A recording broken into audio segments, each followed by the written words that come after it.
in that room today, Marco Rubio. Thank you so much, Secretary Rubio, for being here. We just heard from President Zelensky. He said he does not think that he owes President Trump an apology for what happened inside the Oval Office today.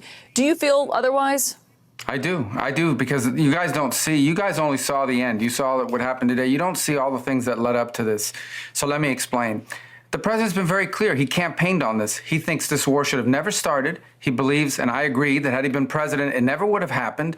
Now here we are. He's trying to bring an end to this conflict. We've explained very clearly what our plan is here, which is we want to get the Russians to a negotiating table. We want to explore whether peace is possible. They understand this. They also understand that this agreement that binds America economically to Ukraine, which to me, as I've explained, and I think the president alluded to today, is a security guarantee in its own way, because we're involved. It's now us. It's our interests.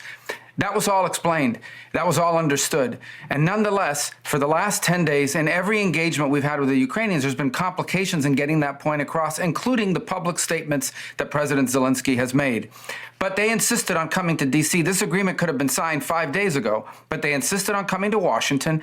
And there was and should have been a very clear understanding. Don't come here and create a scenario where you're going to start lecturing us about how diplomacy isn't going to work. President Zelensky took it in that direction, and it ended in a predictable outcome as a result. It's unfortunate. That wasn't supposed to be this way, but that's the path he chose. And I think, frankly, sends his country backwards in regards to achieving peace, which is what President Trump wants at the end of the day, is for this war to end. He's been as consistent as anyone can be about what his objective is here. But what specifically do you want to see President Zelensky apologize for? Well, apologize for turning this thing into the fiasco for him that it became. There was no need for him to go in there and become antagonistic. Look, this thing went off the rails. You were there, I believe. It went off the rails when he said, let me ask you a question to the vice president. What kind of diplomacy are you talking about? Well, this is a serious thing. I mean, thousands of people have been killed, thousands. And he talks about all these horrible things that have happened to prisoners of war and children, all true, all bad. This is what we're dealing with here. It needs to come to an end. We are trying to bring it to an end. The way you bring it to an end is you get Russia to the table to talk. And he understands that. Attacking Putin, no matter how anyone may feel about him personally, forcing the president into a position where you're trying to goad him into attacking Putin, calling him names, maximalist demands about Russia having to pay for the reconstruction, all the sorts of things that you talk about in a negotiation. Well, when you start talking about that aggressively, and the president's a deal maker, he's made deals his entire life, you're not going to get people to the table. And so you start to perceive that maybe Zelensky doesn't want a peace deal. He says he does, but maybe he doesn't.